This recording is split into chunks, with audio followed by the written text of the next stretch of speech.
안녕하세요. 건강한 노년을 위한 지혜를 함께 나누는 채널입니다. 오늘은 나이가 들수록 반드시 챙겨야 하지만 가장 조용히 망가지는 장기인간 건강에 대해 이야기해 보겠습니다. 많은 분들이 술을 많이 마시는 사람만 나빠진다고 생각합니다. 하지만 실제로 시니어에게 가장 흔한 간 질환은 술을 거의 마시지 않아도 생기는 지방간입니다. 피로가 계속되고 소화가 잘 안 되며 아침에 일어나도 개운하지 않다면 간이 이미 지쳐 있다는 신호일 수 있습니다. 간은 우리 몸에서 해독 공장 역할을 합니다. 하루에도 수천 가지 독소를 걸러내고 영양소를 저장하고 면역 기능을 돕습니다. 하지만 간에는 통증 신경이 거의 없어 상당히 나빠질 때까지 증상이 거의 나타나지 않습니다. 그래서 간 질환은 침묵의 장기라고 불립니다. 시니어 간 건강이 특히 중요한 이유는 회복 속도가 느려지기 때문입니다. 젊을 때는 간이 손상돼도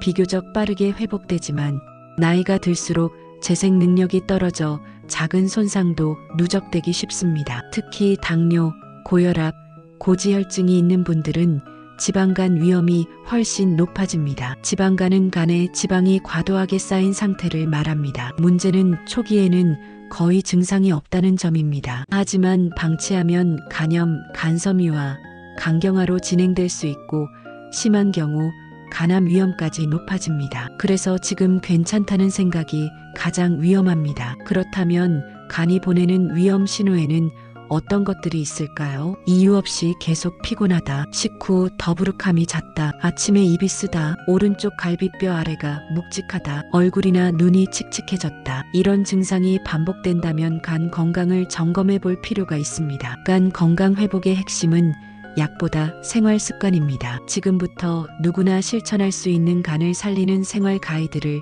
하나씩 알려드리겠습니다. 첫째, 식사 습관부터 바꾸는 것이 가장 중요합니다. 간에 가장 나쁜 것은 과도한 당분과 정제 탄수화물입니다. 흰쌀밥, 밀가루 음식, 단 음식은 간에 바로 지방으로 저장됩니다. 밥량을 조금 줄이고 현미나 잡곡을 섞어 먹는 것만으로도 지방간 위험은 크게 낮아집니다. 단백질은 반드시 충분히 섭취해야 합니다. 두부, 생선, 달걀, 콩류는 간 세포 재생에 꼭 필요합니다. 둘째, 간을 쉬게 하는 식사 리듬을 만들어야 합니다. 야식은 간 건강에 가장 큰 적입니다. 밤에 먹은 음식은 대부분 간에 지방으로 저장됩니다. 저녁 식사는 잠들기 최소 3시간 전에 마치는 것이 좋습니다. 하루 세 끼가 부담스럽다면 저녁량을 줄이고 아침과 점심을 충분히 드세요. 셋째, 소량의 술도 시니어에게는 간 부담이 큽니다.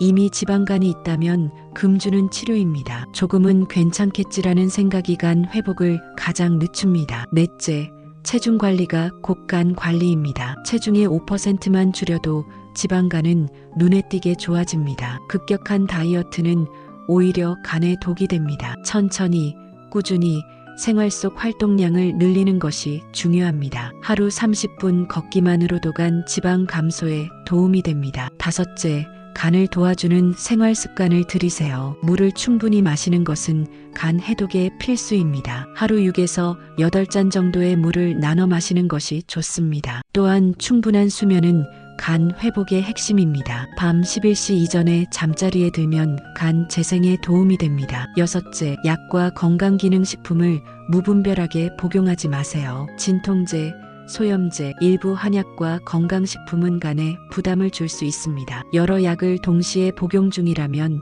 반드시 의사와 상의해야 합니다. 간 건강에 좋다고 알려진 제품도 과하면 독이 될 수 있습니다. 간 건강은 단기간에 좋아지지 않습니다. 하지만 생활 습관을 바꾸면 반드시 회복의 신호를 보냅니다. 피로가 줄고 소화가 편해지고 아침이 가벼워집니다. 간은 조용하지만 정직한 장기입니다. 오늘부터 단 하나만 실천해 보세요. 야식 끊기, 물 한 컵 더 마시기, 하루 20분 걷기. 이 작은 변화가 간을 살립니다. 건강한 간은 건강한 노년의 기초입니다. 이 영상이 여러분의 간을 쉬게 해주는 시작이 되길 바랍니다. 구독과 좋아요는 앞으로의 건강 콘텐츠 제작에 큰 힘이 됩니다. 시청해 주셔서 감사합니다.